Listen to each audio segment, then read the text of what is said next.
A Política com Pimenta. A notícia em primeiro lugar. Repórter Cultura, na Cultura FM, a rádio da sua vida.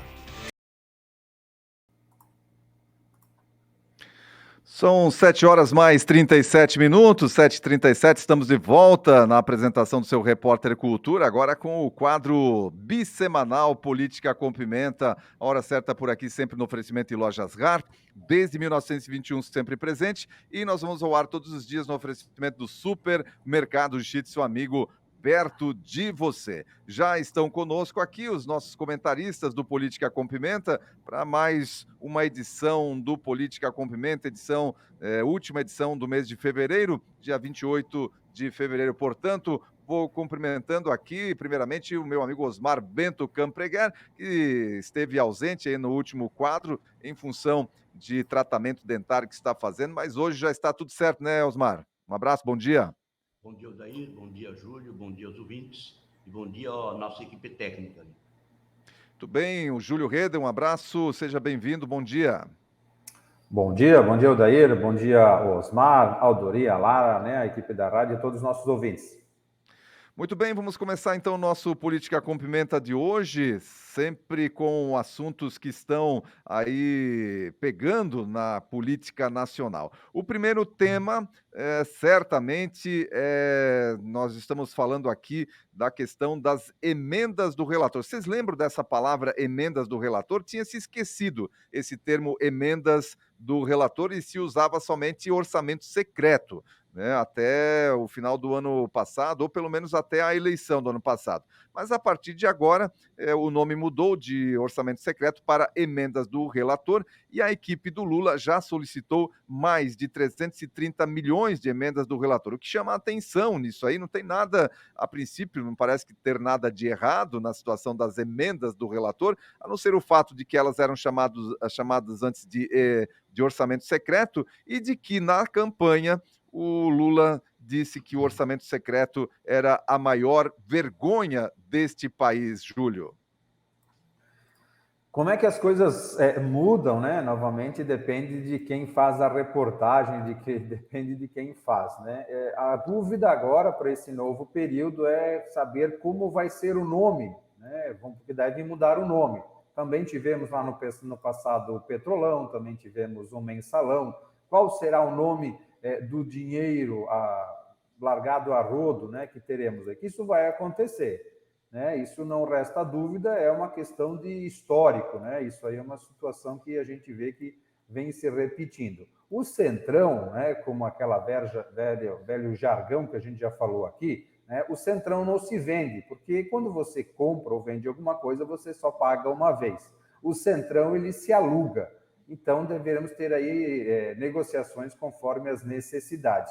Ora, como bem a gente falou, é legal, não tem problemas, né? Se foi definido como legal. A questão é ser contra, né? Se declarar contra, como na época fez o então candidato Lula da Silva, e depois mudar, dizendo que agora isso é necessário de novo, né? Então, são situações muito divergentes. Assim como mandatos anteriores, quando a situação aperta, simplesmente o Lula não sabia de nada, né? Nós temos dois Lulas, o Lula candidato e o Lula presidente. Quando o Lula é candidato, ele sabe muito bem dos números, sabe muito das informações. Quando o Lula é presidente, aí ele não sabia de nada. Então, infelizmente, está na hora do Lula descer do palanque, parar de viajar, parar de declarar o seu amor platônico pelo Bolsonaro, que ele só sabe falar do Bolsonaro, e começar a governar o país para o qual ele foi eleito. Ou seja, o Brasil está sem rumo, infelizmente. Osmar Campreguer, seu posicionamento sobre essa mudança, né, de postura em relação a essa emenda do relator, que é uma situação normal em todos os governos aí, que foi chamado de orçamento secreto, aí isso era a maior vergonha do país, mas agora já 330 milhões de solicitações. Bom, primeiramente, nós temos que ver que nós temos dois atores e também nós temos a torcida. Que a torcida, quando é do time dela, ela quer torcer, não é pênalti. E quando é contra o time dela, é pênalti. Aliás, quando é contra, não é pênalti. Quando é a favor, é pênalti. Da mesma forma que meu colega faz essas críticas, eu posso reportar anteriormente. Anteriormente era tudo legal, agora já não é tão legal assim. Nós temos que levar em conta que o orçamento secreto ele foi definido como ilegal pelo Supremo. E esse ano houve um acordo que de essas verbas já definidas tem uma separação. Eu acho tudo isso uma excrescência. Mas houve um acordo e está sendo usado, fizeram um acordo lá entre os políticos, e os políticos lá não tem nenhum ingênuo. São todas pessoas muito espertas que sabem manipular as coisas. Então, esse orçamento, como ele existe, ele está sendo utilizado. Isso, como eu disse, uma excrescência. Mas ele faz parte e como ele existe, ele está disponível, ele está sendo utilizado. Tanto esse governo como o anterior vão utilizar isso porque eles não têm como enfrentar o Centrão. O Centrão é mais forte do que o governo. Então, eles, de certa forma, eles têm que se submeter ao Centrão ou pelo menos fazer um acordo para que todos saiam mais ou menos bem e todos tenham alguma vantagem nisso. Essa é a razão da utilização do orçamento secreto. Mas o orçamento secreto foi tornado ilegal pelo Supremo, mas ele já estava no orçamento. A partir do ano que vem, ele não vai mais constar do orçamento. Muito embora haja algum jeitinho para arrumar, de certa forma, mais algumas gambiarras para o ano que vem. Muito bem. Osmar, já fica por aí para comentar, então, o próximo tema, Osmar. O próximo tema é uma sinuca de bico em que o governo estava aí nos últimos dias com relação ao aumento dos combustíveis. Que se retirasse a desoneração, aliás, se mantivesse a desoneração, isso iria ter menos arrecadação, e o governo precisa de arrecadação, está com o orçamento estourado, já começou aí com o orçamento estourado. É uma medida que é impopular, ou seja, ela também tem que tomar medida, mesmo ela sendo impopular. Ela vai gerar inflação, vai afetar a questão social, porque a inflação é o mais pobre que acaba sempre pagando o pato por isso. Então, o governo decidiu, pelo jeito, ontem, que vai retirar realmente a desoneração e os preços dos combustíveis vão aumentar. E o governo Lula e o Haddad aí, eles deram preferência para arrecadação, Osmar. Bom, em primeiro lugar, nós temos que nos reportar à época dos fatos. Aquela medida provisória de desoneração não foi para beneficiar o consumidor, foi para favorecer a reeleição do antigo presidente.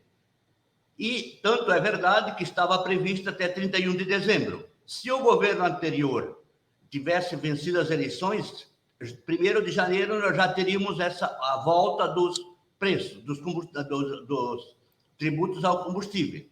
Isso é um fato que não pode ser desmentido porque é uma realidade.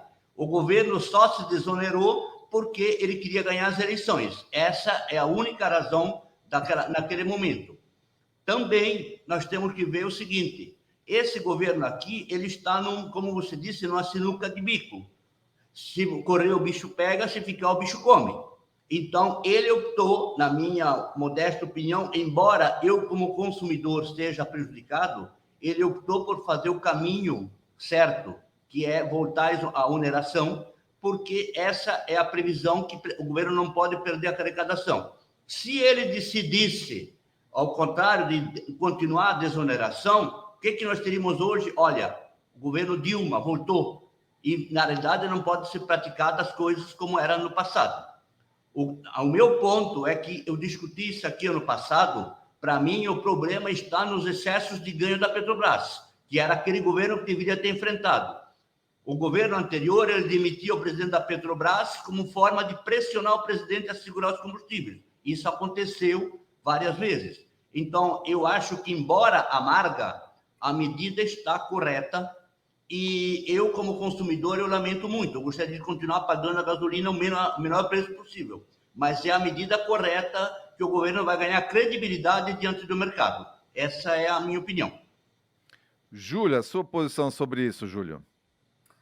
Então, essa aqui vai ser a grande disputa, né, entre o mercado e o PT, o discurso do PT. Então, quem está no lado do mercado é o Haddad, né? Não do lado, mas como ministro da Economia, ele acaba tendo essa pressão.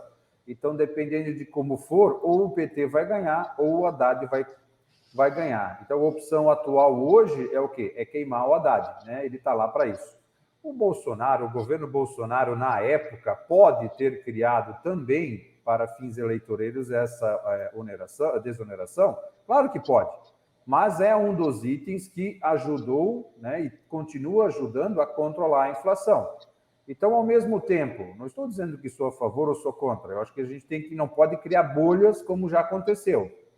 E precisa, sim, a gente voltar a um patamar de um preço razoável dentro da gasolina. Vai aumentar, sim, porque a inflação diz que precisa aumentar, né? Está defasado, quer queira que não, e o governo também precisa arrecadar.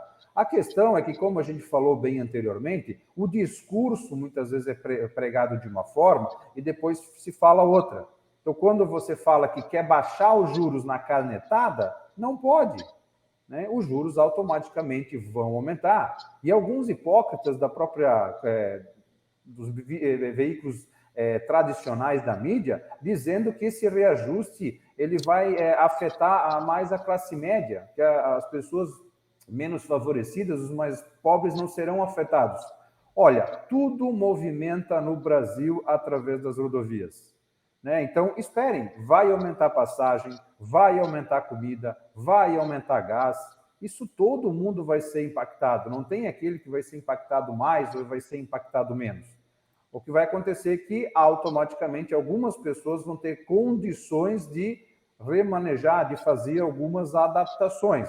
Hoje deu sol, hoje eu não vou de carro, hoje eu vou de bicicleta, hoje eu vou de carona. Mas para a pessoa que já tem um limite, automático não tem para onde ela tirar, infelizmente. Então, sim, vai ter que aumentar? Vai, mas infelizmente são situações necessárias. Agora, o atual presidente, ele tem que parar de viajar, como a gente falou isso, e realmente definir qual é o seu plano de governo.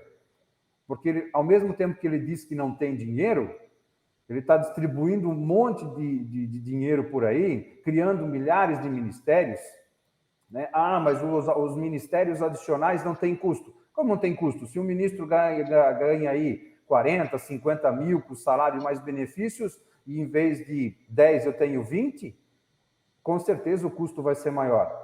E a isenção fiscal, a renúncia fiscal da Lei Rouanet?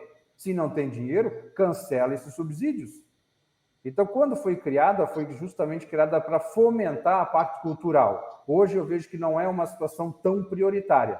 Talvez hoje o que a gente precisa é conseguir colocar comida na mesa e dar mais condições de saúde e educação. Então, temos que rever, sim, alguns projetos e parar de agradar pequenos grupos.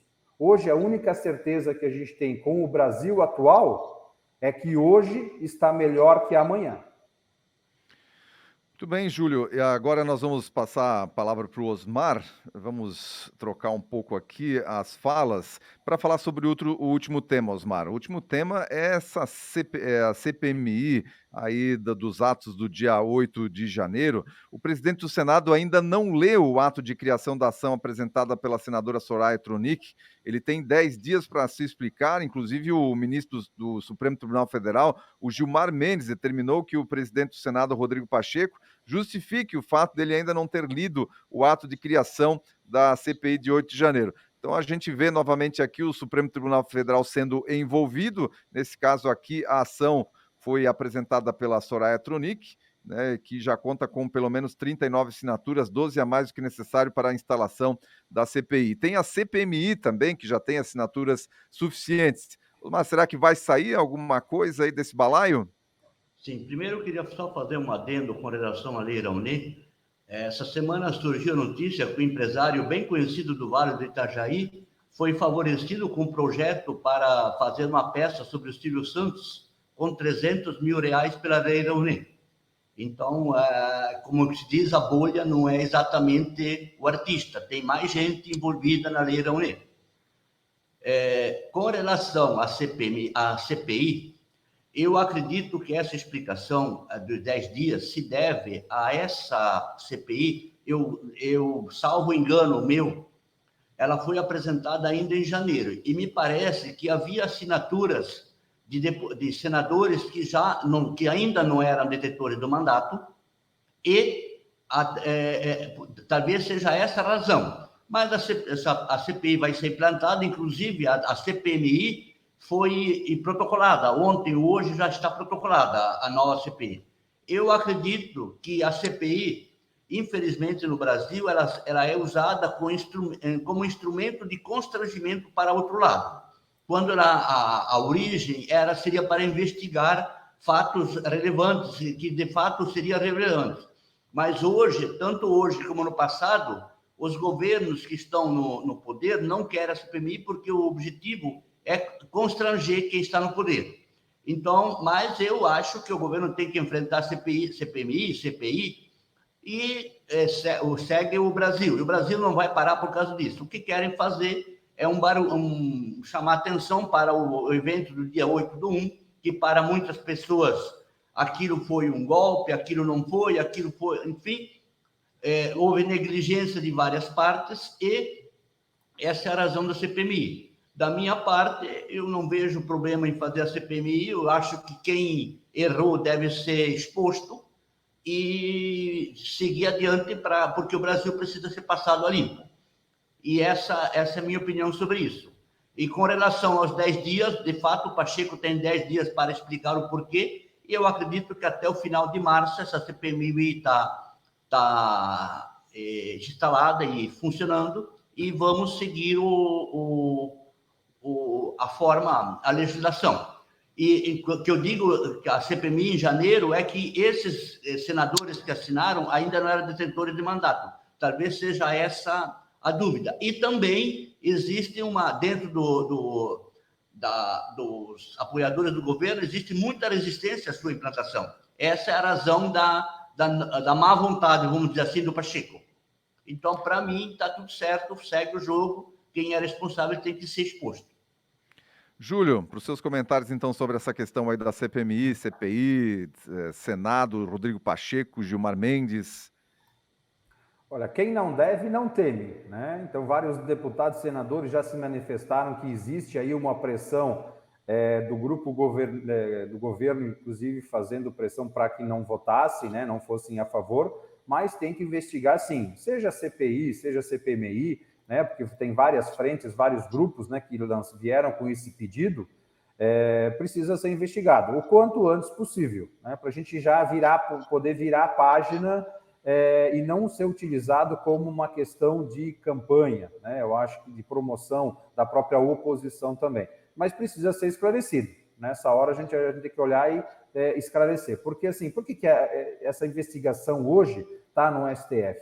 Né? Por que ainda temos pessoas presas? Porque deixaram as pessoas chegarem até no Congresso, no STF? Porque eles sabiam que isso ia acontecer. Então tem muita história, né? Na semana passada teve aí algumas questões que eu acompanhei por cima até, mas assim, de ônibus que tinham sido alugados, inclusive por petistas para poder ir lá para Brasília. Esses ônibus ainda estão presos, estão gerando prejuízo para essas empresas que simplesmente só alugaram os ônibus. Então, por que ainda, né? Eu digo o seguinte, a partir do momento que for aprovada essa CPMI e começarem a cogitar nomes para serem convidados para prestar depoimentos e esclarecimentos, as pessoas vão começar a ser soltas, né? Então, essa nuvem ela vai começar a dissipar. É só começarem a mexer justamente nesses processos de investigação. Então, tem muitas questões, sim, que precisam ser esclarecidas, né? Porque na época ali, no domingo, em minutos, já se tinha declaração, já se tinha decreto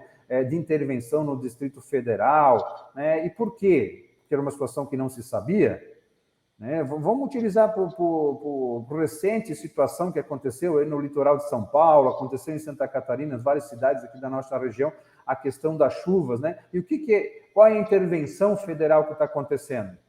Isso está se tornando frequente, essa questão que envolve tanto a questão de meio ambiente, saneamento, recursos. Por que não tem um grupo do governo especializado para ajudar nessas situações? Né? Por que é tão demorado? E por que algumas coisas foram tão rápidas? Então, essa rapidez é que hoje ela acaba sendo questionada, infelizmente. Muito bem, estamos então finalizando o nosso Política com Pimenta de hoje, com os comentários aí do Júlio e também do Osmar sobre os temas de relevância no cenário político nacional. Vamos agradecer a participação do Osmar, última participação do mês de fevereiro, voltamos só em março agora, né? Só em março, na quinta-feira. Um abraço, Osmar, até na quinta. Abraço, Daíra, abraço, Júlia, abraço aos nossos ouvintes e a nossa equipe técnica. Até quinta, então. Júlio, um abraço para você também. Até na quinta-feira. Um abraço, então, ao Aldair, Osmar, na nossa equipe da rádio, todos os nossos ouvintes. Uma ótima terça-feira, um bom início de semana e nos encontramos na próxima quinta-feira, então.